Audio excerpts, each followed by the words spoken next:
Okay. So, think.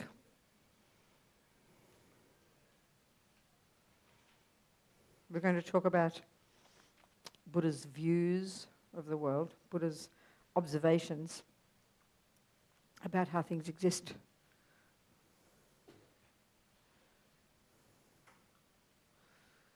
So that we can learn, if we choose to, so we can learn to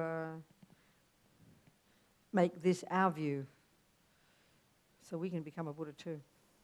And why? Because then there'll be no separation between self and other, and we'll have the perfect wisdom to help every sentient being exactly as they need for as long as time exists. And why this is because Buddha says this is our natural potential. So for this reason we sit here today, listening, thinking, analysing, meditating. Okay.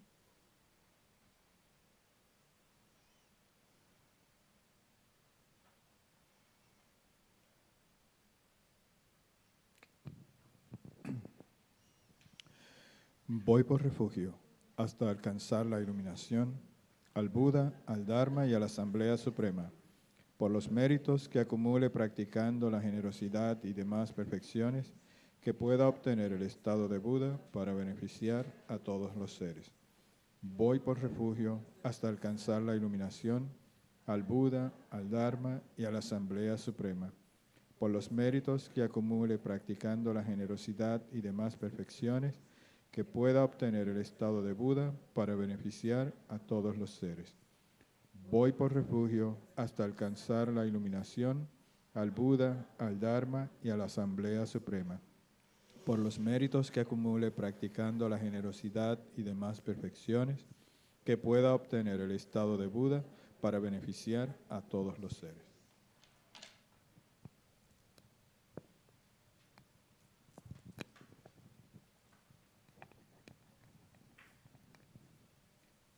Esta tierra ungida con perfume y regada de flores, con el monte Meru, los 4 continentes, el sol y la luna, vista como una tierra pura de Budas, yo te ofrezco, que todos los seres puedan gozar de una tierra así. Oh sagrado y venerable Lama, desde las nubes de compasión que se forman en los cielos de tu sabiduría dharmakāyika, por favor, derrama una lluvia de Dharma vasto y profundo, de acuerdo precisamente con las necesidades de los que serán adiestrados.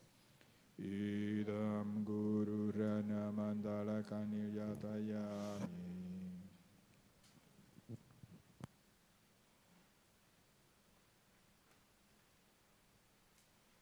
So as we've been discussing, Buddha's saying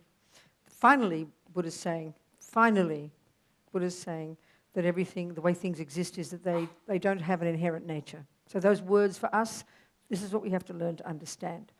And he says is this too loud? It seems very loud. It's shouting, I'm shouting. I think I'm shouting. Can we turn me down low? No? Who's the machine man? Okay. So, yeah, you see, and then I get excited and it's going to be impossible because I shout very loud. So, what Buddha's saying is that's how things exist. But the trouble is we haven't got a clue. We don't know. We don't realize this. We can't see it. We're totally blind, We have no idea. And this fundamental ignorance is why we suffer. This fundamental ignorance of how things actually exist is why we suffer. So this seems very abstract to us. Who would have thought that you see things wrongly is why you suffer? It's very surprising to us. It doesn't seem like how it is for us, So then we think, well, there's how do things exist? Well, there's 2 ways of talking about it. 2 ways of talking. How things exist conventionally and how things exist ultimately. So the emptiness is the shorthand for saying how things are ultimately. Or it's the ultimate nature, these words. But the way to talk conventionally is what we need to think about. What we need to do is think about certain things which bring the conclusion, therefore, things are empty. So it's almost like you could say, if we think of the two truths, conventional and ultimate, the ultimate is the conclusion we have to come to. It is empty of existing inherently. That's like the conclusion. That's the answer. That's the result. So how do you get it? How do you get to see that? What are the methods to get to see that? Well, the king of logic, the king of methods, as Lama Yeshe puts it, is to think about dependent arising, to think about how things exist in dependence upon various factors. This is the way to put it. That's what we have to think about. What's that noise? I'm such a sensitive girl. You know, I can't stand bad noises. It seems like static, yeah. Anyway.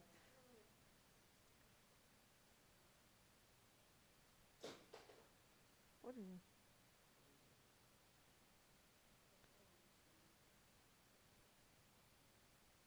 Anyway, I'll keep going. It's good. Oh, it's getting louder. Oh.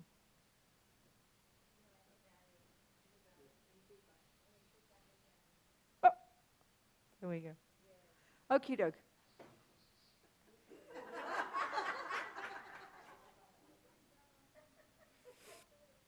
Okay.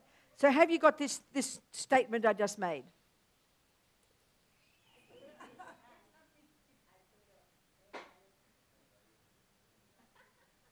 Are we okay?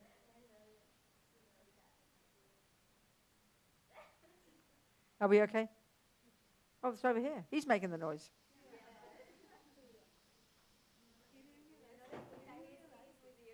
Oh, he's trying to listen to the Spanish.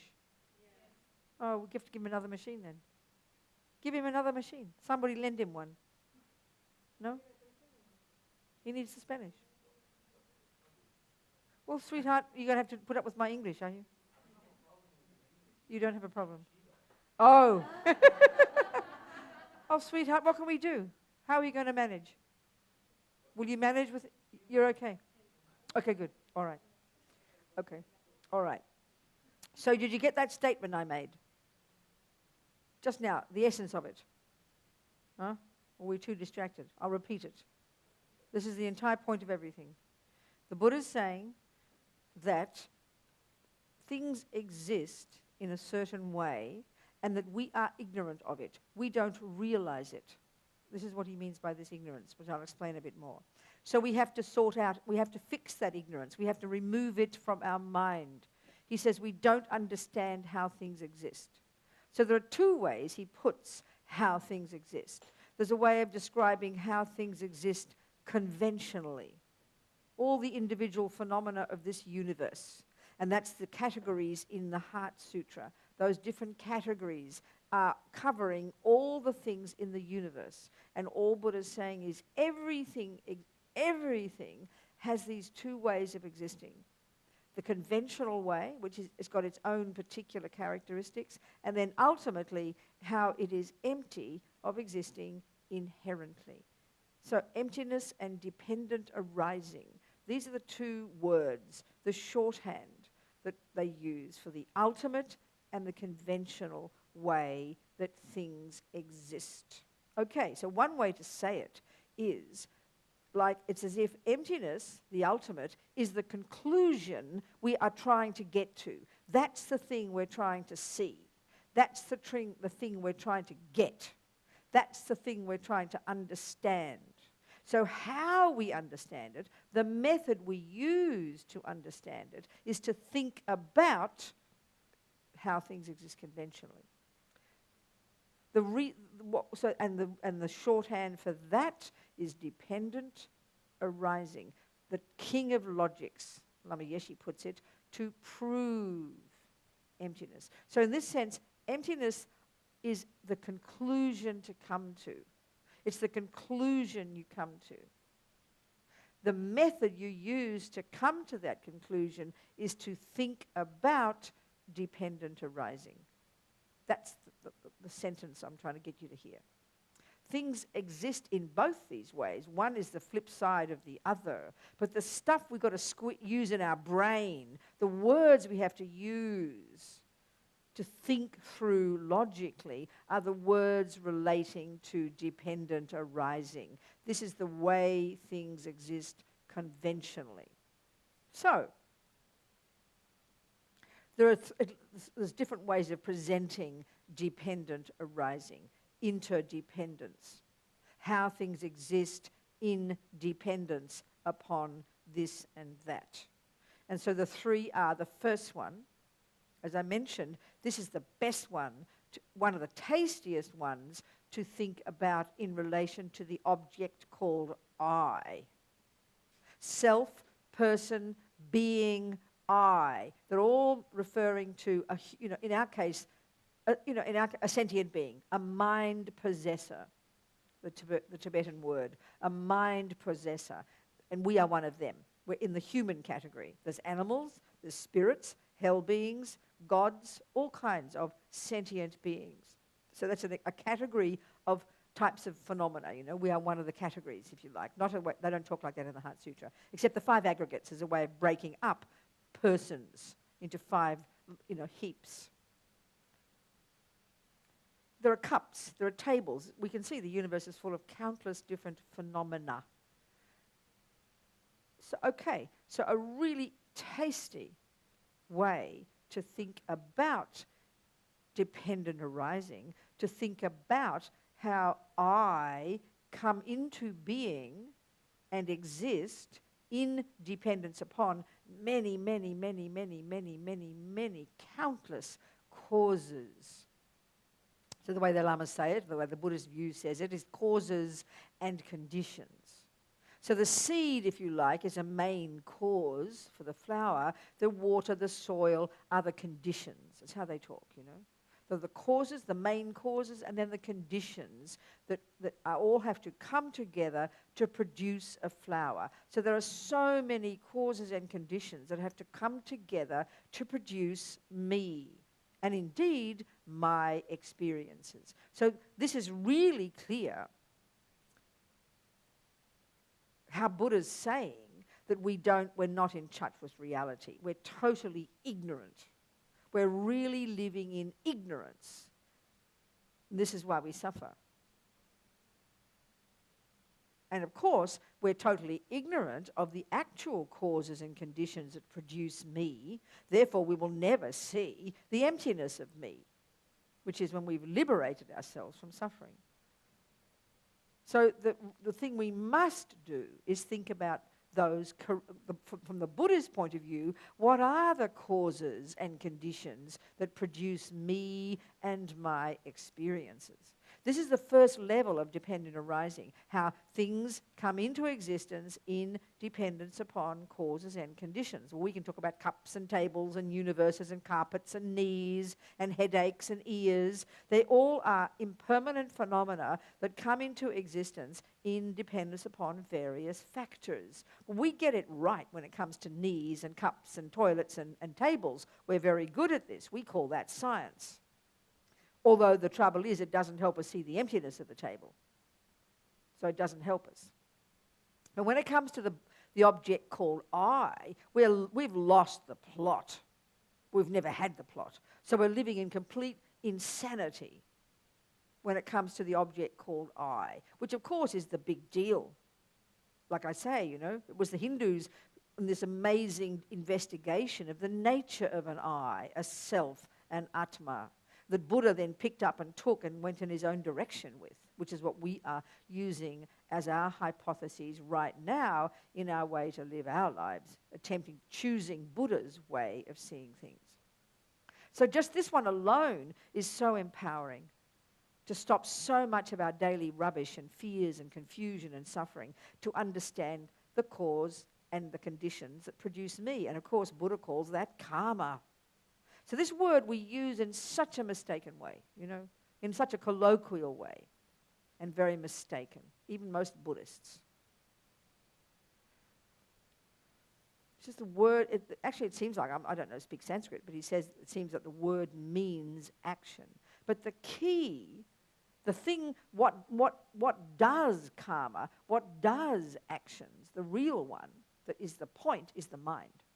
They call them mental actions. So every thought is a mental action, basically, in this sense of the word karma. And the point of this here is when we in the world, we know we have lots of thoughts, but we don't think they cause anything. When it comes to emotional thoughts, we even say, oh, well, it's only in the mind, it doesn't matter. We actually think that. Unbelievable. We have no understanding of the power of mind. Now, we do understand the power of mind when it comes to you becoming a musician. We know you've got to fill your head with very accurate thoughts. Then you'll become a musician. We don't say it like that, but this is exactly correct. We can't just make up what we think Bach is saying. You'll be a mad person. No, you've got to do what Bach says, and you've got to read his language on that piece of paper and fill your mind with those thoughts exactly. Then they will express themselves through your fingers on the piano. This is exactly what Buddha's saying. We've got to get it correct. We've got to fill our minds with the correct thoughts. And he is suggesting, his view is, and that's for us to find out, don't just believe him. So that's why I like to say I'm using Buddha's thoughts, Buddha's views as my working hypothesis. So I have that. What that means is if I want to understand myself, why I suffer, why I'm happy, what is this, why does that happen, why does one person get born to be a cannibal, why does one person get born with compassion, why does one person get born as a sex fiend, why does one person like to eat too much food. We have no understanding of this in our culture because we don't have a view of karma. We only have a view that mummy and daddy made us, and if we can't see the symptoms in mummy and daddy of a cannibal, then we don't know why a child likes to eat human hearts. I mean, I'm mentioning that now because when I was in France, a psychologist at the course was a psychologist in prisons, and she's mentioning these two brothers who killed one of the men's girlfriends so they could eat her heart. So, of course, that freaks us out completely. And, of course, there's no way in Western psychology we have any means at all to understand that behavior. We have no way to understand why a person is born as an anorexic. If we can't find the cause in the mummy and daddy, which is the materialist view of dependent arising, but it's mummy and daddy and the genes, that's all we posit, and behavior. If we can't find a cause there, then we're lost. And this is why we're so confused about most human beings on this earth. We come up with these weird, complicated labels, and no one knows why. Nobody knows why. So Buddha's got this very interesting view, you know.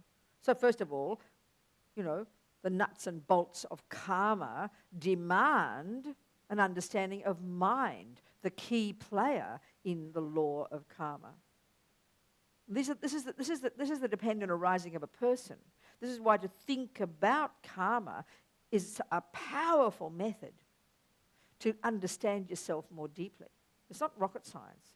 It's not, you know, it leads to emptiness, but it's the very first step to understand why you are who you are, why you have these tendencies, why you want to do this, why you don't want to do that, why you have depression, anger, jealousy, why you're good at football, why you're good at killing. All of it is in this understanding of the dependent arising of a person. It's called the law of karma. It's not just some abstract idea that we should or should not think about. It's unbelievably central. Because you see, dependent arising in the first level is understanding what a thing is in terms of what produced it is its causes. This happens to be a powerful method for lessening the grasping at the instinct to believe it's self-existent, that I am self-existent, that there's an inherent little me in there. So it has so many immediate benefits in Buddhist practice. It leads to emptiness, finally. But it's a powerful method, first level of practice, to start really making changes in our life, and indeed to really help us deeply comprehend our own self in a really practical way. Be your own therapist in the best way. And so the nuts and bolts of this are we have to understand the mind. We have to understand Buddha's model of the mind, because they're the components of a mind, and they literally are what a person is made up of. We're made up of body and we're made up of mind. That's it. So we have to understand a mind, what the components are, Buddhist psychology.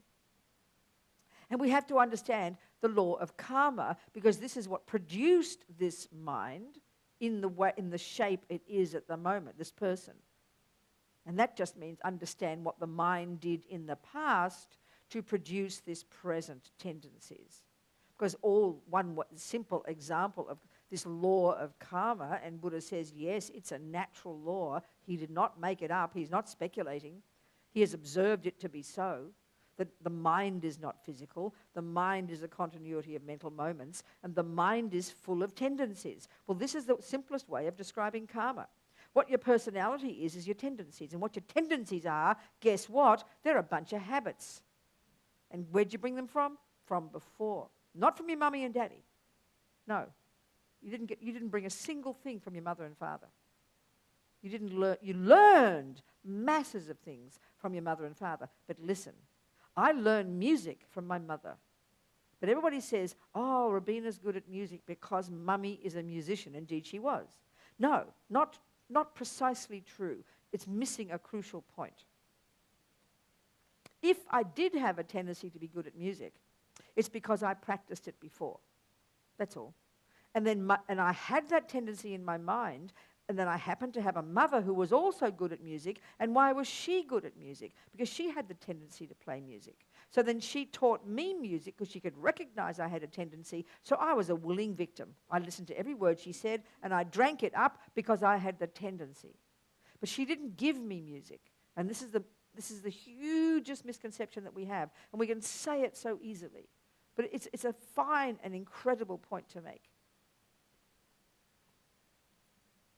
You know, when you go to, you go to your therapist and you're depressed, you're jealous, you're angry, you're fearful. That the only way, the only place your therapist can look for the causes of this are to your mummy and daddy, your genes, your DNA, your past. That's the only place we have to look. Why? Because I'm a product of my mummy and daddy. So the logic appears good. But Buddha says it's not completely, but it's fundamentally flawed as an explanation. And that's why you can't find in Hitler's genes and DNA or in mummy and daddy's behavior tendencies to want to kill 6 million Jews. Excuse me. There's no evidence in Mother Teresa's mummy and daddy that they were saints. There's no evidence, I don't think, in Mozart's mother that showed that she was genius at music. So we just say in the West, well, we haven't found the answer yet. That's fine. At least we're open-minded about it. And then why is a person a cannibal? Why is a person compassionate? Why is a person anything? We can't find the genetic reason for it. So therefore we're confused. Well, Buddha says it's mental. Your mind doesn't come from your mother. Your mind doesn't come from your father. Your mind doesn't come from a creator. Your mind comes from previous moments of itself. It's a continuity of mental moments, a river of mental moments. Intellectually, not a difficult concept. Just have to buy into it, that's all, and think it through and use this as the explanation. So, then we have, so we've got two things. There's two things here. There's your own tendencies right now. So we look at different people, we see an anorexic, we see a cannibal, we see a torturer, we see a fisherman, we see a musician, we see a compassionate person who doesn't kill. They all got these certain, would say that's their kind of mind. Some person's very deluded, some person's very nice. So we can then, and those tendencies, what we've got to do here is simply see, Buddha says, why do you want to eat human hearts? Well, we have to deduce from being an animal in the past, Buddha says this is the point. This is an animal activity. Frankly, most of the habits we have as humans are indeed animal tendencies. Eating, having sex, all the deluded things we do, all the things that are driven by attachment. In this gross physical way, they're actually animal tendencies. And we have them because we brought them from being animals in the past. The human qualities that are called human, that are unique to the human, are said to be the intelligence. So we can see it's a pretty diluted type of human rebirth. According to Buddha's model of the universe, eons ago, a human birth before this planet was that we had subtle light bodies. The mind was super intelligent. There were no gross delusions at all. That was a really pure human rebirth. And it lasted a long time and easy to get enlightened, because there were none of the gross delusions and therefore gross physical body that interfered. But here we are, so a few eons' time, delusions began to grow again, and that polluted the consciousness, which began to pollute the wind energies which the consciousness is linked with. This is the tantric explanation, which is very helpful to understand us. Then gradually, we kind of whoever the humans were, dragging the human rebirth down lower and lower, more and more deluded. And at some point a few million years ago, then a human person was born on this planet looking like a bunch of chimpanzees, I mean, it's very depressing.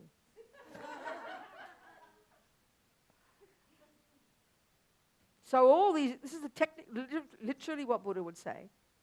All these things, which we're so sophisticated at, cooking, having sex. I mean, dogs just go boom, boom. They're done, Excuse me. Their food, they go, and it's finished. No dishes to wash, no things to buy, no dining rooms, no chairs, no tables, no beds, no sheets, no houses, no design, no architecture, no cooking courses. So this, I mean, it sounds a bit depressing for us, but this is the point, that all the things that animals do really well,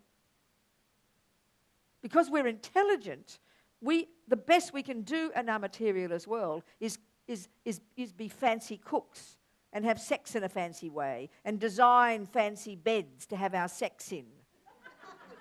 I mean, get my point. So it's degenerate times, people. We call it art,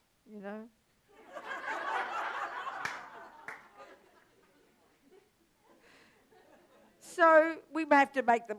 But one of the key things here is we've got to distinguish. This is Buddha's psychological view between what is called a human characteristic and an animal characteristic. Because it's confusing, because we are born on the same planet, and even our scientists call us animals. Because on the face of it, we are closer to animals than to the Buddha's view of a human mind, which are necessarily the virtuous states of mind. They are the human characteristics. It's obvious that, they're in short demand. Look at the earth. Look at the human realm, It's very depressing. So how amazing we can access a few of these. How fortunate, how fortunate, how fortunate. So, all our tendencies, we have to look into our tendencies super clearly, because that's one of the 4 ways our actions, mental actions from the past have programmed our consciousness, have sown seeds in our consciousness and ripened in the present. One of the 4 ways. The first one is getting a human body in the first place. The second one is all the tendencies in that mind. The third is all the experiences you have, all the people you meet. Basically, we can see we do all our lives. We're very social beings, aren't we? And in Western psychology, we're defined in terms of being social. We exist in dependence upon others, in the literal sense, but we think emotionally we need others to exist, which is the one, of course, of attachment. But we look how we are living around others. We have enemies, we have friends, and we have strangers. Well, we're going to keep meeting each other, people. We're going to keep bumping into each other, because karma's super personal. When you kill a particular being, usually. When you love a particular being. Well, you're creating an intensely strong history with each other, and guaranteed you're going to bump into each other again. So the third way our karma from the past ripens in the present is in relation to all these sentient beings. The humans, the rats, the rapists, the terrorists, the murderers, the kind ones. They're beings we have got an intensely strong karmic history with. And all the third way our karma plays out is our own past actions in relation to them coming back to us. And the fourth one, of course, is environmental karma, the very way the world we live in appears to us, responds to us, to which we respond to, whether it's the people, the occupants, the animals, the dirty stuff, the beautiful stuff, the weather, all of that's environmental, you know. The tendencies is the one I'm talking about here. In order to understand yourself, in order to understand another self, a person, the rapist, the terrorist, the anorexic, the this, the alcoholic, the lover, the kind one, the pianist. There's just a bunch of tendencies, you know. And so the logical conclusion of having done something before is that you're good at doing it. It's like hardly rocket science.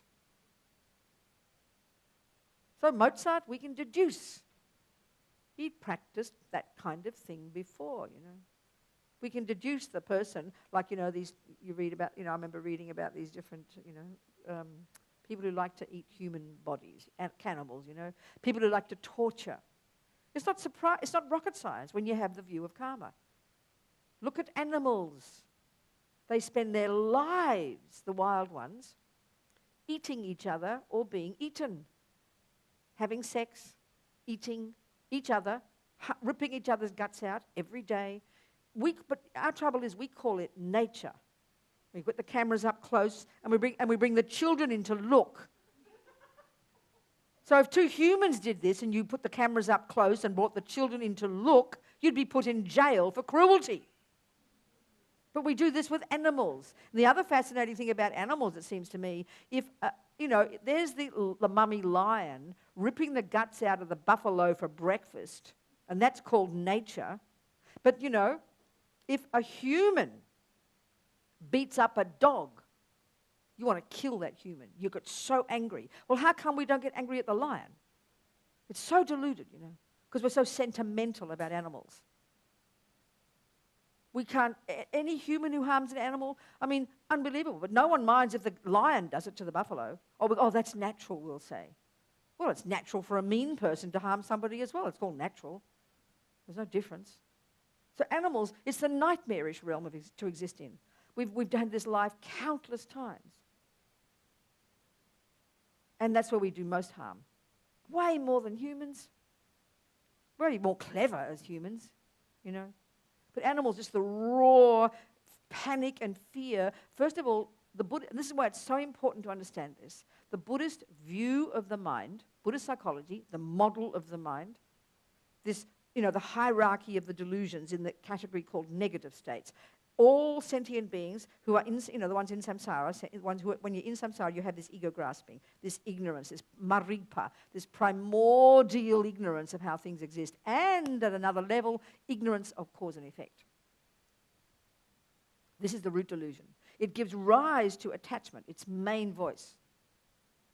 All the realms of existence have it. The Buddhist model of mind refers exactly to an ape as to a human. There's no difference. And when you understand this, it's a revelation because you use this as your basis. The trouble is in the West, most of us Buddhists, even Westerners, we're so addicted to the Western view of what people are. We don't notice the Buddhist one, so we're not applying it. You know? If we say we're Buddhist, what happened? If we say we're Buddhists, we've got to use Buddhism, you know? I mean, if Buddhism is enough to get enlightened, like I keep liking to say, it's enough to understand your own mind, excuse me.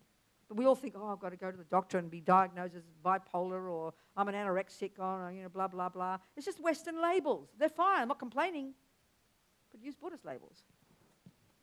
I can't stand these microphones, I'm sorry. I have to talk like this. Okay. So, okay, I'm on track here. I'm trying to keep focused on dependent arising, to realize yourself, to understand emptiness, to sort out your suffering, you know. So, the components here are your tendencies. Tendency, seeming like instinct, isn't it? The instinct to do something. Of course, that's what we call instinct in the West. No one knows why it's there. That's why we call it natural when a lion does it. That's just what lions have to do, we'll say. No, Buddha says, a lion is like that mummy lion, because you can locate, first of all, unbelievable ego grasping, a billion times more intense than the worst ego-grasping human, a billion times more intense, which gives rise to a billion times more intense attachment to get what she wants, which gives rise to, in her case, because she's got the body to match it, the long claws. You try to rip the guts out of buffalo with your breakfast with your long red nails. Forget it. They're not made for it, But the lion, she's got these claws. She's made, she joined the little lion mummy's house because she came with this aggression. What do you want aggression for? To get her breakfast. She uses aggression based on to get her attachment what it wants, and her huge rage and her aversion and her greed and her stupid, ignorant mind, overrun by these delusions, no choice. And as the buffalo's screaming in agony, its eyes as wide as plates, blood coming out everywhere, guts on the ground, the mummy lion is profoundly ignorant of it. She gets her babies and they lie there and they have their hot lunch. If this is not ignorance, I don't know what is. This is the Buddha's view. This is unbelievable ignorance. These are the dependent arisings of the self of a lion, which helps you in this case understand conventionally what a lion is. What is a lion? A lion is the personification of ignorance and attachment with aggression to get what it wants. That's essentially what a lion is. All the other bits and pieces and jealousy and this and that, All the animals the same. All the creatures, all the slugs, all the fish, all the giraffes, all the dogs, all the little bugs down on the ground who just pump out babies 1,000 an hour, like these big baby machines, these slugs under the earth. Just get pumped in one end by the worker bees and out come babies, 1,000 a day or an hour or something. Beyond belief. There's a group of apes or chimpanzees, from the second they're born, they turn around and they jump on their mummy and have sex. Then on daddy, on the brother, on the sister, on the auntie, on the uncle. They'll jump on anybody. I mean, what's this called? It's sexual attachment. Then we look at humans, same thing, but kind of mild. The apes leave us for dead, Buddha's view of the mind. So that the tendencies are what you have brought with you from having practiced them before. And this is not rocket science. We know that in this world. You do anything enough and you'll be good at it. As they have a saying in Tibetan, with familiarity, nothing is difficult. Or the way that Rinpoche said it, with familiarity, nothing is not easy. There's nothing that isn't easy. With familiarity, there's nothing that isn't easy, which gives us courage to get enlightened. So this is why, if we understand the way the mind is, and this is the Buddha's view of karma, one of the ways karma works is the tendency to keep doing it. This is called habit, So we come born into this world with a bunch of habits, basically. So we can deduce that the cannibal, who we don't understand in the West, no idea why you want to eat somebody's heart and get pleasure from it. Well, just some habit from the past lives that you bring into yourself in this life, Maybe it's attachment to meat, who knows? And then it multiplies, because they say one of the key things about attachment, all the delusions and the virtues, all the tendencies, that, we work really hard at them in this life. Let's say we got to work really hard at giving up alcohol. It feels like such an effort. It's in your mind all the time. You wish you could have it. You struggle every day. Every day you don't drink the alcohol. It feels like very difficult. Well, next life, you won't have even the tiniest taste of being an alcoholic, because your effort and giving up attachment next life has multiplied hugely, and equally with the delusions. And this is why attachment, and we see our world with more and more and more deluded, craving for objects, for what we call sexual attachment. I mean, the old-fashioned idea was a girl and a boy got together. Now it's a girl and a dog, a boy and a boy and two boys, upside down, drinking this, doing that. I mean, we do anything now for what we call sexual attachment. When you talk about these torturers, they get their sexual pleasure from it. Well, don't mystify sexual. Sexual attachment is just a very stronger version of attachment, that's all. Whether it's attachment to a cake, or attachment to killing, or attachment to eating human hearts, or attachment to being skinny, it's all the same attachment. And for some objects, for some attachment, when we call it sexual, is because the attachment is very, very, very strong. So it triggers very, very strong feelings. It's not illogical if we understand it, think it through, think it through. So, one of these torturers I read about, a serial killer and torturer, as he called it, he got sexual pleasure from torturing. The fellow with eating the heart, he probably gets sexual pleasure, we call it. Well, we find that horrifying to even think of. Well, sexual just means, when lots of energy is triggered in the body. And if you're a boy, things stand up, like my friend Panos, the little boy, 6-year-old, but he was turned on by ordinary old-fashioned thing called a girl. When he was 6 years old, walking down the street of Athens, Mummy, we saw a poster of a naked lady. Mummy, why is my penis standing up? Well, another boy I read about who's a furry. Have you heard of furries? They're people who are attached to having sex with their stuffed toys.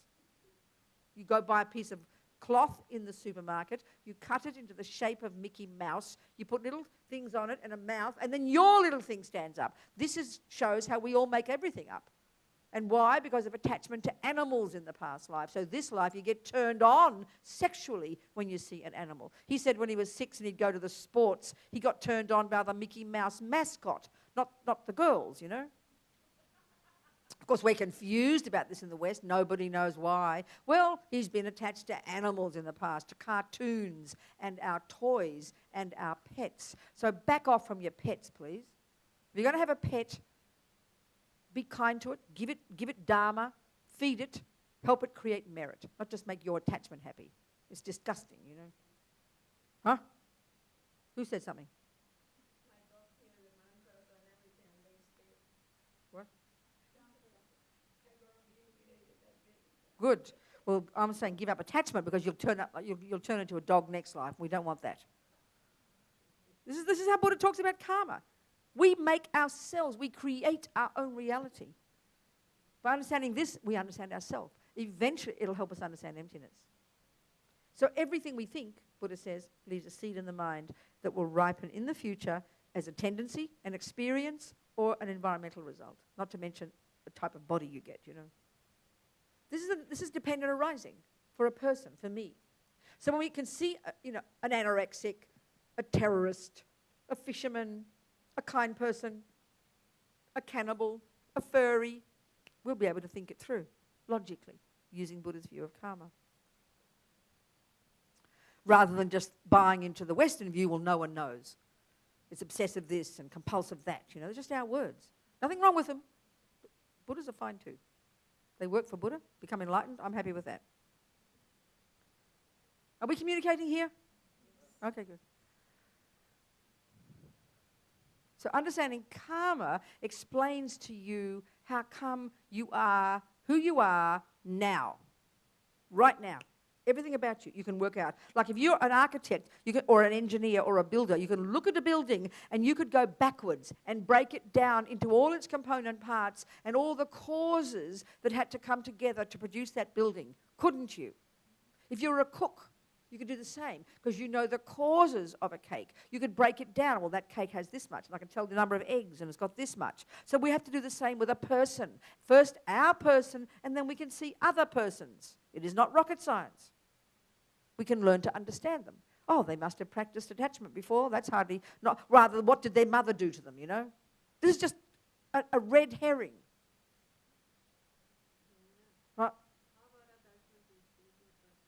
What about it? What's your question? Sweetheart, what's that question mean? What about it? What do you mean, what about? Excuse me, don't mind your own business. Don't look at people, you don't know anything. You don't know their mind, darling. Tibetans have a saying, you don't know anybody's mind. You don't know who anybody is, so don't judge. So don't talk about other people. Tell us about your attachment to your spiritual practice, if you have it. And if you don't, then leave it alone. No, I don't, and sometimes I feel guilty. But what do you mean? But what's the question mean? Please ask the question another way. Okay. Tell me. I'm thinking about material. I don't care about all this. Tell me what you mean by attachment to your spiritual practice. What would it look like if you were attached to your spiritual practice? That I will feel guilty, or I will live my life just making practices and. Huh? rituals and Excuse me, I think it's quite nice. What's wrong with that? At least it's a better activity than killing people, than eating I food know. all day, than having sex and gossiping about people. Is that not a slight step forward? Is that not slightly better than doing the other things? Is that not a reason to rejoice for a person? At least they're not killing and lying and stealing and raping people. Is it not slightly better? Is it not slightly better than doing the bad things? yeah, it is. Okay, then, when good it's enough. Sincere, when it's sincere. Excuse me. But when it's, Excuse me. yeah, I'm judging. You bloody well are. It's outrageous. Don't do it. Come on. Excuse me. Yeah, Honey, I know what you're talking about. But excuse me. Back off. Mind your own business and look at your own mind. That applies to all of us. Not her, just her. She's the one who's brave enough to ask.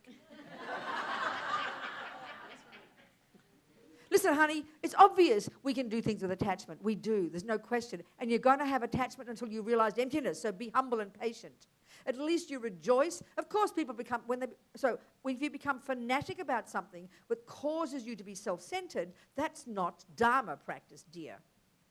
That's called, you poison your practice. But at least we see how fortunate we've moved one step forward and are attached to, I'd love to be attached to my practice to make it a lot easier. I know what you're saying, but think of what I'm saying too. thank you. Good. Okay. Yeah? What, darling? I just hope that you don't reprimand me the same way, I cannot guarantee it. I But know, you're I brave. love you immensely. I write to Alberto and I say, she's like a swirl, like a hurricane. Every time you come, Okay. you change our core. All right, darling. Go on. Okay, I don't see why. It's me that do not understand how you compare a lion and the bodiness of a lion is the animal kingdom Yes. to our ignorance. We are. Sure. Okay, please don't kill me, but I'm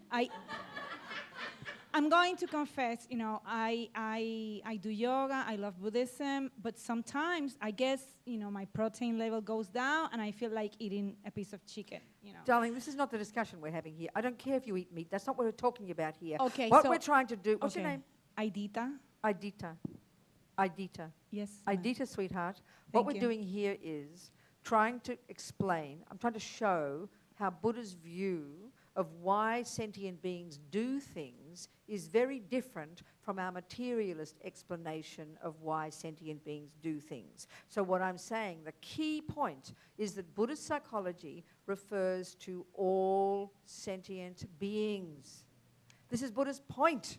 It's not just unique to humans. So if Buddha's view of the mind says we have negative states of mind, we have positive states of mind, and we have a third category, which is all like the mechanics of our mind, that are neither virtuous nor non-virtuous. This is what Buddha's model of the mind says. One. Second, Buddha says there are many realms of existence of sentient beings. This is the one model of the mind that refers to them all. So I'm just telling you what Buddha says. It's very simple. That an animal has a type of mind that is predominantly, 100% delusions. That means ignorance, which is the root delusion, which clings to the sense of self. That means attachment to get what that self wants. That means aggression and anger, which it uses to get what it wants. And there's no virtue to help it, calm it down. How come we're not all raping and killing every day? Is only because we can access the human qualities called compassion and wisdom and kindness. That's Buddha's model of the mind. I'm not making anything up. Okay, but there's like some animals, some dogs that are vicious and some are like That's right, because docile. all They're- humans are the same, and animals, we've got different characteristics. There's, you get a koala bear in Australia who eats, eucalyptus leaves all day. Yes. And it's fat He's and lazy. vegetarian. So, okay, but that's not, so what? There's all kinds of animals and there's all kinds of humans. Some are more peaceful, some are more violent. But the point is this, Buddha's model of the mind is very clear. There are states that are called negative, which are the ones that cause suffering, and they're ignorant. So that's ignorance, attachment, anger, jealousy, pride, all of these states. So just think what an animal is only those. Only those. They can't put two and two together. They're stupid. They're as thick as posts. They're idiots. They're hugely ignorant, therefore hugely suffering. Humans, we have some access, are we not fortunate, to intelligence, to think about things, to change our mind, to have compassion, to be kind, to forgive. They are unique to a human. I'm not saying we humans are special. We're garbage dump. We're like animals. But I'm trying to use Buddhist psychology to explain it. It's not a judgment. It's nothing like that. It's just simply explaining Buddha's view. This is Buddha's view. So all I'm getting at is to use this as our basis for attempting to understand a cannibal, an anorexic, a kind person, or for that matter, a lion. There's no difference. A spirit is a predominantly, like a hungry ghost they talk about. They're beings, sentient beings, whose minds are conjoined with air energy, so are not visible to our eyes, and they're predominantly attachment. Animals are predominantly ignorance. Then you've got the hell realm, who are beings who are predominantly rage and anger. This is Buddha's psychology. It's his psychology, it's his view, his observations of the universe. Do you see? Yes. That's all. So he might be wrong, sweetie. No, No, really, I'm serious. No, I came a little bit late and I caught you in the explanation of the bloody lion and all that, and now I see the reason why I'm talking this way. Yes, I understand. Yes. Thank you. Okay. So again, the point I'm getting at here is as a method for helping us understand our own self. This is the discussion that Buddha came out of. This is the discussion the Hindus started thousands of years ago, and from which came this amazing technique called single-pointed concentration. Buddha came out of this tradition, and he moved forward into his own position on these topics, which is all where emptiness comes in. The nature of self. What is a self? What is a person? In other words, and so one of the practical issues in the very first level of dependent arising is the causes and conditions that produce a person. So this is a good way to argue in our own mind to help us break down the grasping at the inherent self. But I'm talking here in a really practical way. To think about causes and conditions that produced me is also the most marvelous method to simply understand myself in a really simple, practical, down-to-earth way, and therefore other sentient beings. And so what I'm getting at is the two main components in this are past karma, the stuff your mind has done that has programmed your mind, that then causes you to be born with a certain kind of mind, with certain kind of tendencies, from having done them before. You don't look to your mummy and daddy for them, or the genes, or your grandpa. You look to your own past. And by looking at the present, you can deduce the past. It's hardly rocket science. If a person's born into this life good at music, you can deduce they must have practiced something like that before. Then the little boy who sees the fishing at the age of 5 and runs like a magnet and lives the rest of his life in the fantasy world of attachment to being a fisherman, we can deduce he must have had imprints of killing in the past. It's not complicated. We make it complicated in the West. If a person has the tendency to want to kill a human, to eat its flesh, called cannibal, that's from animals. Just observe animals. It's not criticizing animals. We've been animals our lives, countless lives in the past, Buddha says. You know? How come even the fisherman, a human being, like this example I give of this little boy, or a son of my mother, the son of a friend of mine. She said from the time he was tiny, he ran like a magnet. So we'd all ask in the world, I wonder why he decided to be a fisherman. Well, no one knows why. He just liked it. Rubbish. Because he had a tendency that he saw it again and he fell in love with fishing. Off he went. Spent his life being a fisherman, living in like the world of being a fisherman, in love with fishing. And when you're in love with something, you think about it all the time. We're in love with food. Some of us are in love with sex. Some of us are in love with torturing. Some are in love with eating human hearts. Depends on the tendencies you brought with you from the past, Buddha says. You know, whatever they are, you can see it right there. There's the proof. You must have done it before, babe. That's all. Hardly rocket science. Another little boy, son of a friend of mine, he's 3 years old and she's taking the lice out of his head. And there he is crying with compassion. Mummy, mummy, don't hurt them. It's their home. I mean, she hadn't taught him this. The fisherman mummy hadn't taught him this. The little boy who liked to eat human hearts, his mummy didn't teach him this. You know, the torturer's mummy didn't teach him that. Where'd they come from? Past actions, your own mind. your own psychology, your own tendencies, your own past practice. It's not a very difficult concept. We just have to sort of hypothesize it, that's all. This is Buddha's view. It explains why you're born like this. Then you look at your parents, and then and you can look into your life and think, well, if your parents, your mummy's mean to you, and we go, how dare be she mean to me because I didn't ask to get born. You go to your therapist and you want to sue your mummy because she's mean. Well, no, Buddha says, look at your karma, baby. If you've got a mummy who's mean to you, well, then you're just getting your own stuff back right there. Well, hello, mummy. Welcome home. Beat me again.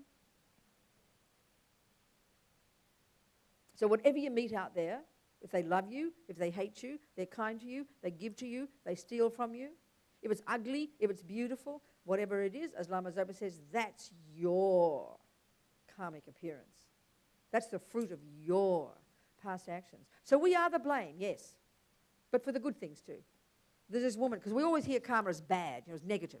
We agonize, why do bad things happen to me? We never agonize, why do good things happen to me? We don't care why. Just give me more, There's this one woman, I remember at Courtin Monastery. She was in a wheelchair, and we're talking about karma, and she, like everybody, only hears it in relation to the bad things. So she was in tears, and she said, you mean I'm the blame for this? And I thought about how to answer her, and I said, yes, you are the blame for why you're beautiful, for why you're so kind, for why you want to practice a spiritual path, for why you have such good friends. You did it. And she heard the point. Because we only ever think of the bad because we are addicted to the blame mode. It's just explanation, not blame, it's an explanation. Buddha's explanation for how come I am who I am, why I want to do this, why do I want to do that, why does that happen to me? Because both of these, what happens to you and what you want yourself, these are the two of the tracks of your past tendencies, how they ripen. So this is the most marvelous tool, if you're trying to be a Buddhist, to explain yourself to yourself, and therefore easy to explain to you another person. And that's how come you can help them.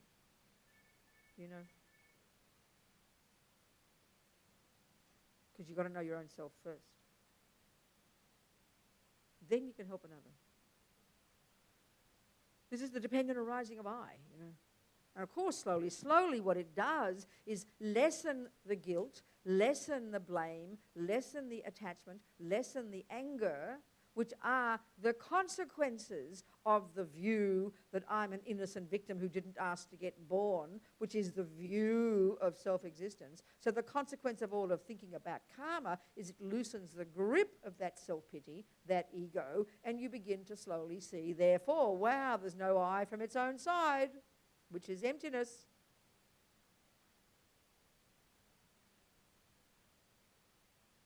But because we're so entrenched in these views right now, it's hard to see this.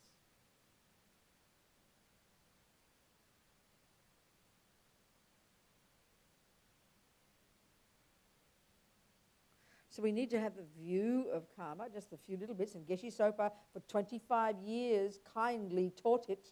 25 years he took to teach Lamrim Chenmo, in Wisconsin. Yang Rinpoche has given these amazing teachings on the whole Lamrim. Lama Zopa Rinpoche, one of Yang Rinpoche's gurus, is unbelievable in these teachings. They're all there for us to learn. The nuts and bolts of karma, they're all there in the teachings. They're all there. They're all there for us to learn. Anytime we like, we can learn them. It's up to us to go searching the explanations, At least give us the nuts and bolts of the right words that we can use to then explain ourselves to ourselves, rather than buy into the view of self-pity, not fair, poor me, how dare you do this to me, I don't deserve it, and you better give me more because I do deserve it. Because attachment is the view of the innocent victim that blames the person out there for making me happy, and so expects it. Give me more. Aversion is the view when attachment doesn't get what it wants, and so blames that person for making me suffer. How dare you do that to me? These are the actual consequences of ego grasping, which is the view that I didn't ask to get born, the view that my past has nothing to do with me, the view that I have no past, the view, as Lama Zopa says, that my mind doesn't play any role at all in who I am. What a joke, Buddha says. Your mind plays all the roles. The world is merely secondary. as far as the Buddha is concerned. The world and what we see and experience is the result even of our own delusions, our own virtues. We are the creator, quite literally. It's a very different view. And until we put these words into our mind, this will not come, this view. And this is the basis, dependent arising, first level, to trigger the insight like, duh, therefore there's no I in here, from its own side, which is the view of the self-pity me, the blame, the guilt, the shame, the attachment, the anger. They're the voices of the self-pity me. They're the voices of believing in the innocent victim me, the self-existent me, the me that didn't ask to get born, the me that's inherent. They're all just emotional words for that one. So thinking about karma breaks this one down, grows us up, makes us accountable, makes us brave and fearless, makes us take responsibility, therefore helps us realize emptiness.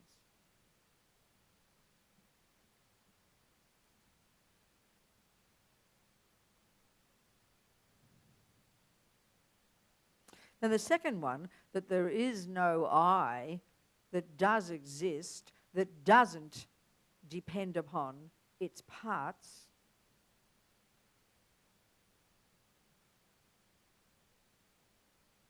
there's no I apart from the parts. There can't be. This is more tasty into just me now, analysing the actual product itself and breaking it down into its component parts in our search for this instinctive self-pity me that we think is existing there, apart from the parts, like over the parts, above the parts, running the parts, the landlord, the boss, the puppeteer, the mini-me. This is the feeling of it, this self-pity me. You won't find that one among the parts. You won't find that one among the parts.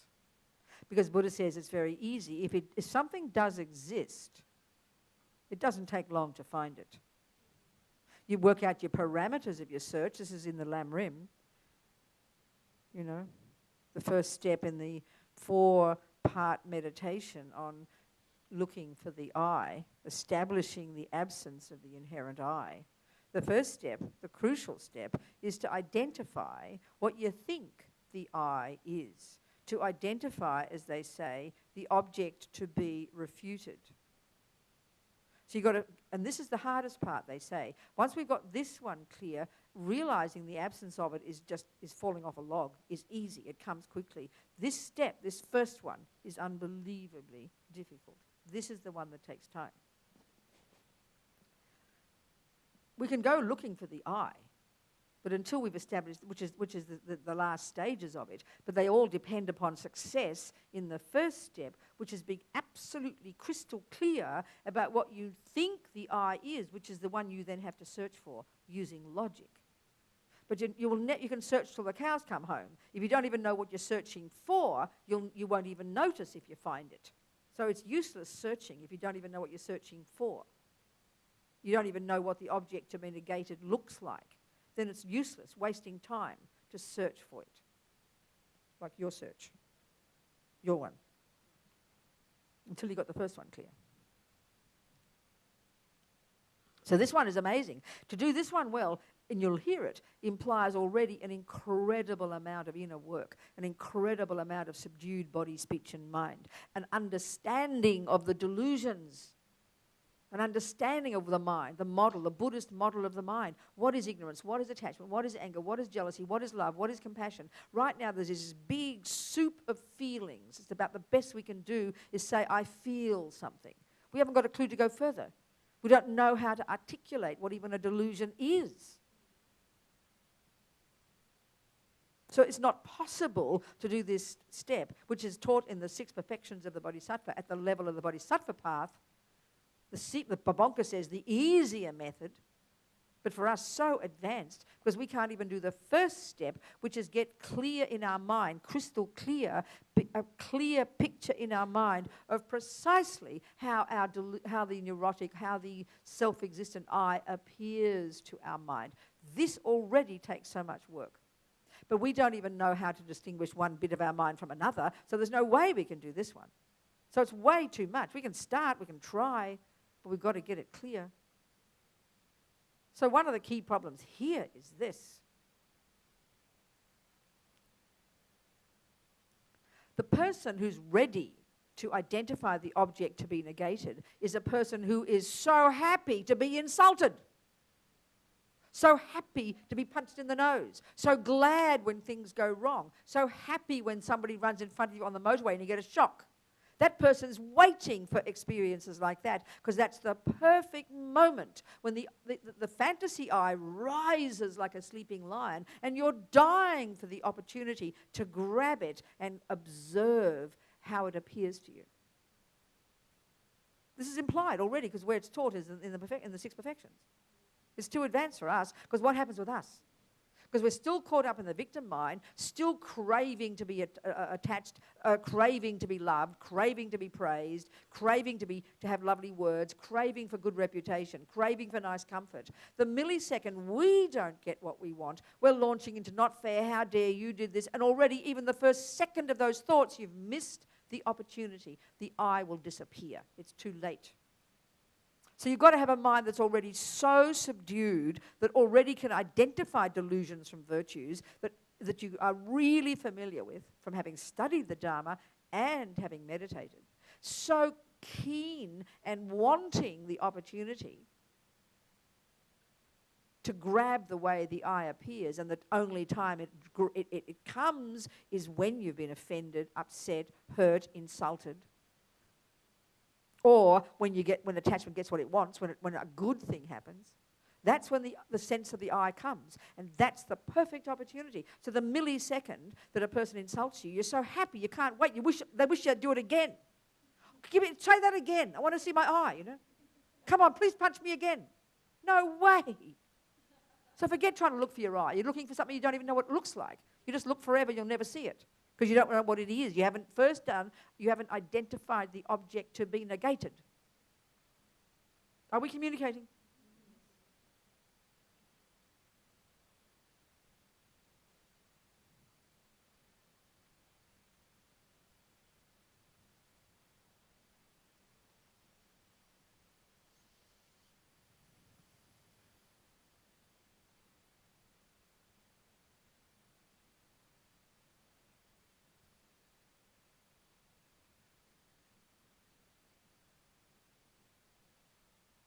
Time is it?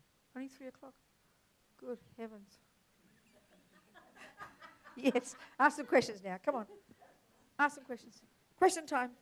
What happened to my water? Here it is. Yes, talk to me.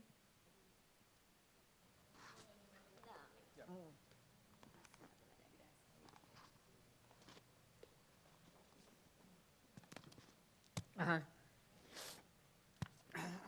So Lama Zopa Rinpoche has said in some classes when he talks about emptiness. I missed the first bit. Okay, Lama Zopa, when he gives teachings, he said that when you meditate on emptiness a lot, you could reach a point where you feel fear. Yes, that's right. Yeah. What does that mean, and Oh, what do you do with great. that? What do you do with that? Oh, it's fantastic.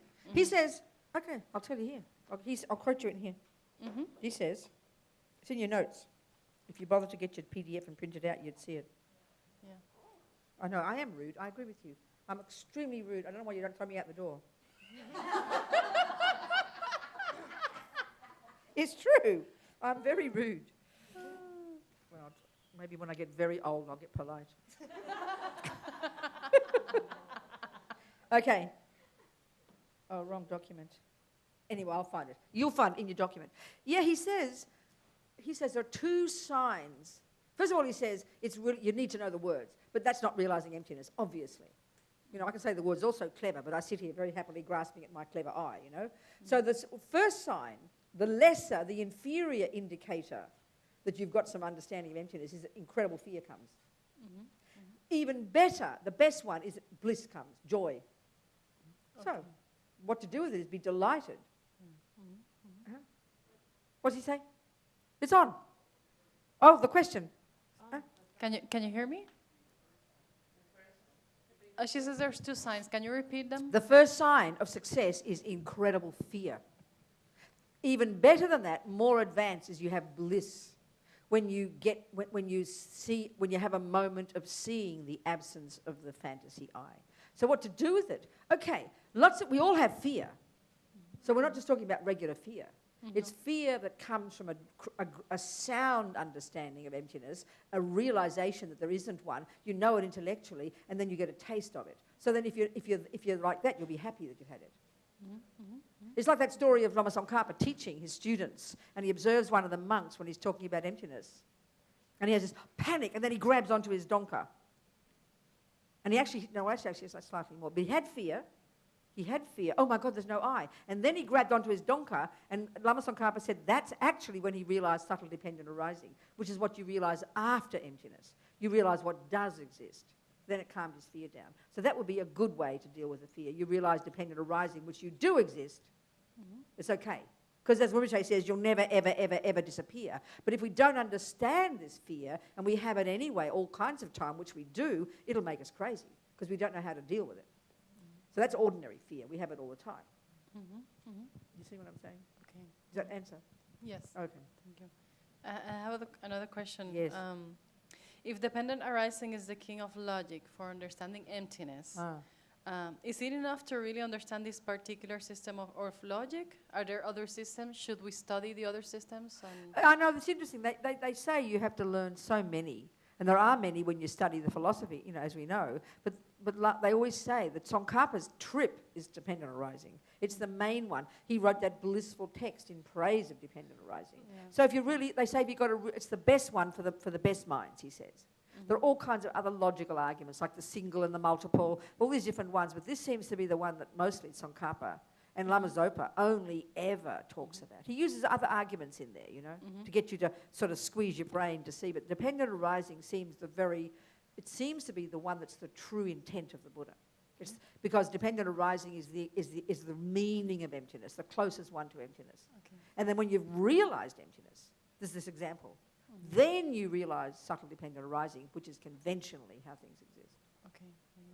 And how do you know that was the Madhyamaka Prasangika view was Buddha's intent? If there's other schools, yes, should we study them? I know, I agree. I know, I haven't enough. I don't know. I haven't done it enough. They do if you do all the philosophy. And they all say it can help you. Everybody I know who studied it in more depth says it does help you more deeply. There's no question. People who say they really study the Chittamatra view, because it's all great. As Geshe Tekchok, there's one amazing book on emptiness. I don't know if you've A Taste of Emptiness by Geshe Tekchok. You know him?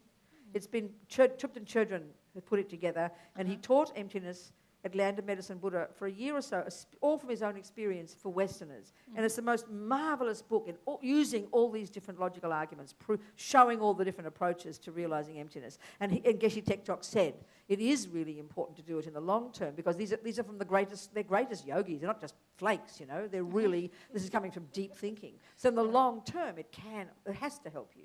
It's not just intellectual. It has to help you experientially, they say. Yeah, for sure. Okay. I don't talk about them because I don't know traen enough about ese them. libro que ella dijo. El libro que ella acaba de decir, a ver si lo traen. A Taste of Emptiness. A Taste of Emptiness. Is that the one it's called? I'm just going to get it. I'll find it for you. A Taste of Emptiness. You're saying that's the one? You're the one? No, yeah. I've got to look for it. Oh, she has I to just can't remember the book. I'm just repeating what you I know said. your words, so forgive me if it might be right. Let me just look for it. Because they're writing it, they want to No, write it's it a down. marvel. I don't know if it's in Spanish or not, but it's really worth it to be in English. It's one of the best books about emptiness. It's because it's taught. It just came out, right? It's a couple of years. Oh, no. I can't see it now. I must have lost it.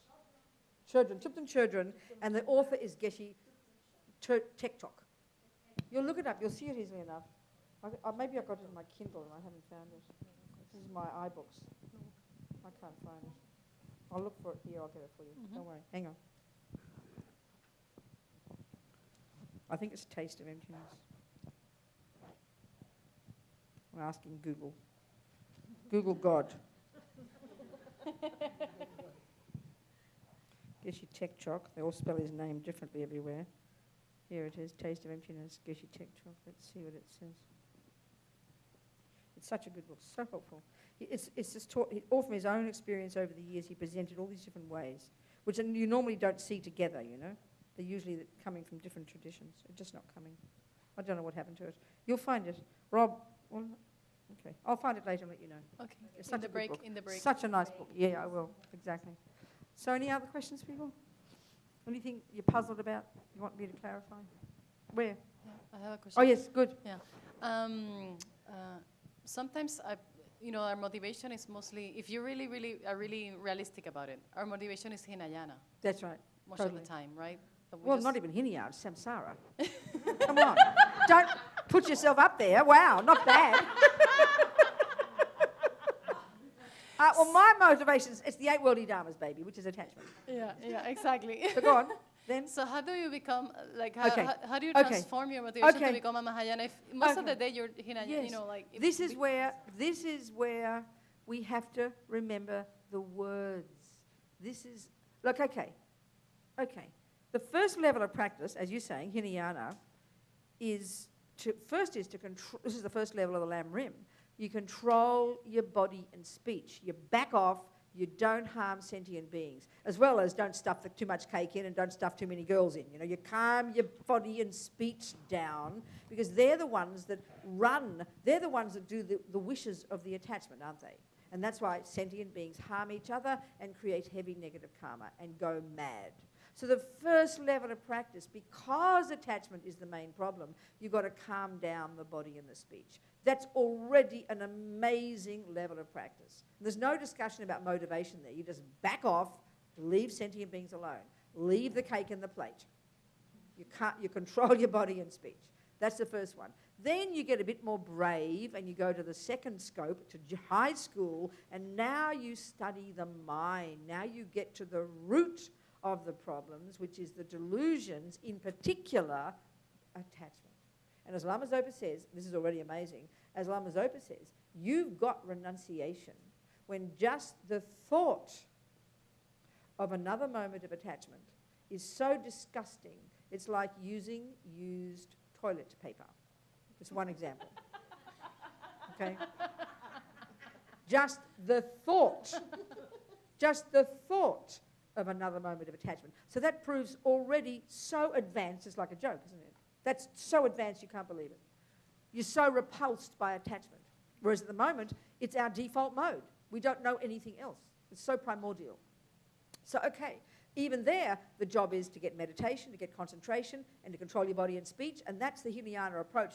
You're so caught up in learning to subdue your insane body, speech, and mind, you just keep away from sentient beings. Leave them alone. Don't hurt them. Back off. Just let them be there. Now you get really brave, and you're going to get to the compassion wing, where you're continuing to work on your mind. There's no difference. You're continuing to rip out attachment, rip out delusions, but now in reference to sentient beings. But still attachment runs the show. So the thing is this. It's going to be a long, long, long time before you're really rid of attachment. In fact, you're going to have it until you realize emptiness. So you've got to learn to walk along with it, bring it with you, but learn not to follow it. So that's a stupendously hard job. That's the main emphasis in the Hinayana. That's why they all go off into the mountains and go to the desert and just wear their robes and have one little small amount of food and hardly do anything with their body and speech. Because their attachment is so huge, you can't afford to be around sentient beings because you're creating too much negative karma. So if you're looking at just the Hinayana level, there's no wiggle room. You don't have an option. You're living in a world of attachment. And just by living the householder's life, you're necessarily following attachment. It's virtually impossible to give it up. As long as you have food, as long as you live in a house, as long as you have a partner, as long as you have children, as long as you have clothing, as long as you have all these things, they are the product of attachment. If we realize how deep attachment is, we will realize that in the ordinary life, I'm talking purposely here about just the Hinayana level. We're not discussing the Mahayana yet. Just at this level, this is why they say you cannot achieve liberation until you become a monk and go to the mountains and give it all up. Because the ordinary life, eating, sleeping, going to the toilet, a bit of sex if you have, every now and again, maybe that pops up, I don't know. I'm sure it doesn't last forever, but what happens, that one. So those things, those objects of the senses, they are driven now by attachment. That's just the way it is. So virtually, to live the ordinary life at this level of practice, the Hinayana level, it's like expecting to give up attachment to alcohol while continuing to drink it. It's literally impossible, right? Would you agree? Well, it's the same. Having food, having sex, having clothes, having children, having jobs, having houses, having possessions. They're less intense, maybe, than, being a junkie for alcohol. But basically, attachment is the junkie mind. And all the objects of our life are the objects of attachment. So as long as we're caught up in them, you can't do anything but continue attachment. So it's quite intense at the Hinayana level to give it up. Now, aren't we lucky, these holy lamas, and Lama Zopa spends day and night trying to get into our thick skulls the way to bring the attitude of bodhicitta into our life. And this is where it's hard. You see, they say, Rinpoche says, do everything with bodhicitta. We go, what are you talking about? We don't even know what it means, do something with bodhicitta. We get confused. So literally, what does he mean? Well, you've got to start with the thought. There's no option. You can't force bodhicitta when you're not there yet. So you've got to start with the thought. And this is the first level of practice. You start with the thought. That's why you've got to start with your morning practice. You start with taking refuge. You say the prayer, and I will do all this to become enlightened for the sake of sentient beings. It's like a joke for us to say it, because then we rush off and be mean to the husband next second.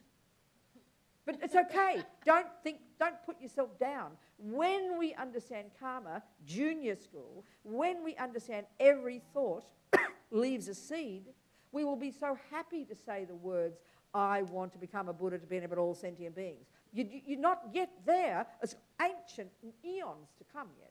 But you've got to sow the seed, which means you've got to have the thought. So when we understand this, we will be glad to say those words. That's how you sow the seed. So, of course, the more you do in your daily life, you eat your food. Before you shove it in mindlessly, back at the refuge level, when we took refuge, we made a promise to our refuge lama that we would offer our first mouthful of food and drink to the Buddhas. Well, who remembers? Look at us. Look at us. This is refuge. Forget emptiness. Forget renunciation. Forget your bodhisattva vows. Forget your tantric vows.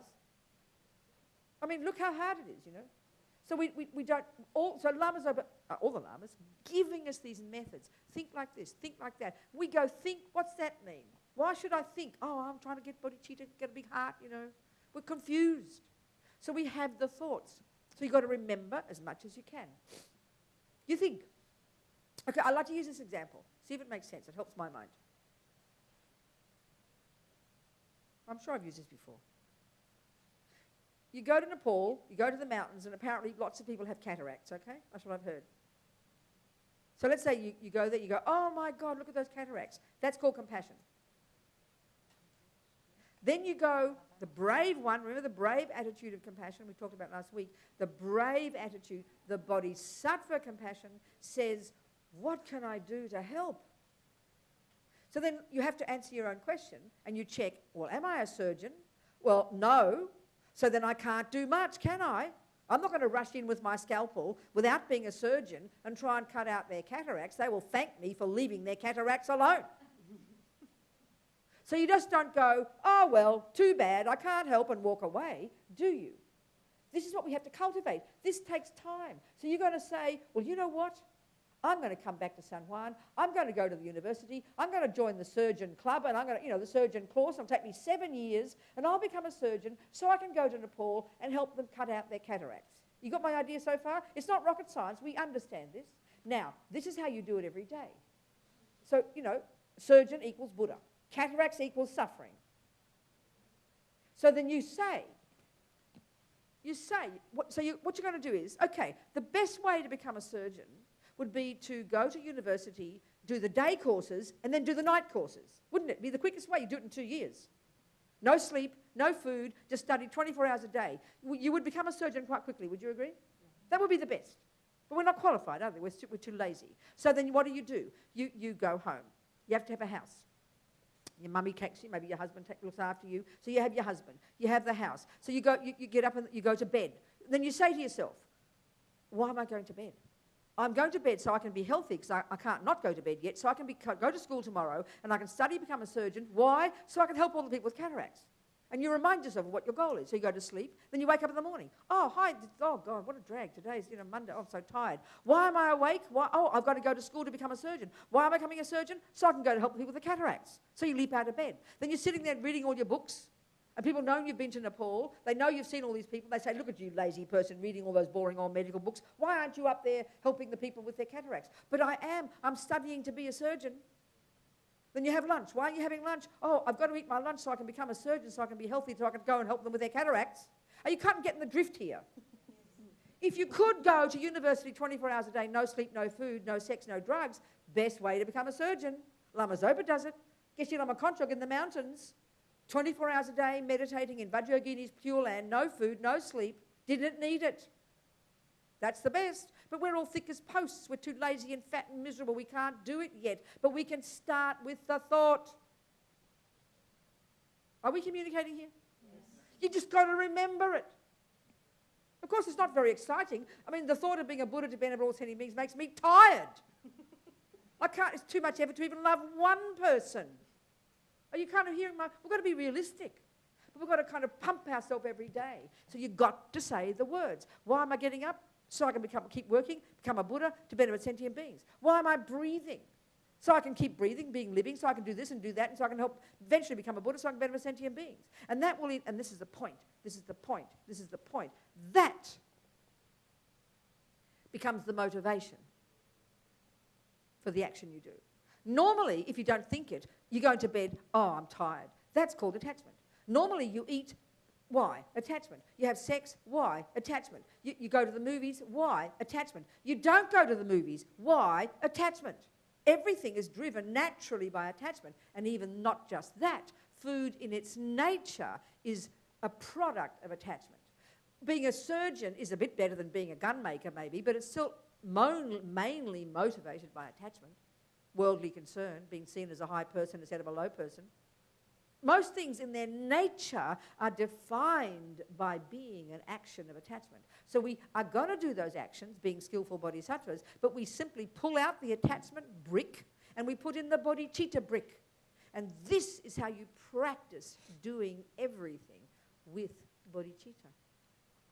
And that changes the action, which means the karmic result. And slowly, that bodhicitta begins to become real. But you've got to start somewhere with the thought. Are we communicating? Yes. But you've got to remember it. We've got to remember it. We mostly don't, because why? Because we're all, we should be really be crying with happiness, because we're so, if we compare with the rest of the world, it's not being arrogant here. Anyone who's trying to practice virtue, that's the 1% we're part of, not the 1% who are rich. Lama Zopa says even just having a kind thought is so incredible in this crazy world, you know. So to actually think that we've got some karmic imprint from the past that even thinks the thought and says a prayer, I want to become Buddha, better sentient beings. Oh my God, unbelievable. So count your lucky stars, feel happy, and just keep saying it. Like, you know, practice makes perfect, babies. Just keep saying it, and slowly, slowly, you'll actually become full of compassion. But you can't do it before you're ready, and if you don't say the thoughts, it will never happen. So it's like you've got to learn a new script for your life. But this is how you, quotes, do all actions of daily life with bodhicitta. And of course you add emptiness to the mix, and that makes it even more potent, you know. But you've got to remember the words. You've got to remember the words, because words are thoughts. And everything, as Lama Zopa says, they have a saying in Tibetan, everything exists on the tip of the thought, the wish, the intention. The meaning of the word intention is the word karma. And here we're meaning the motivation behind it, you know.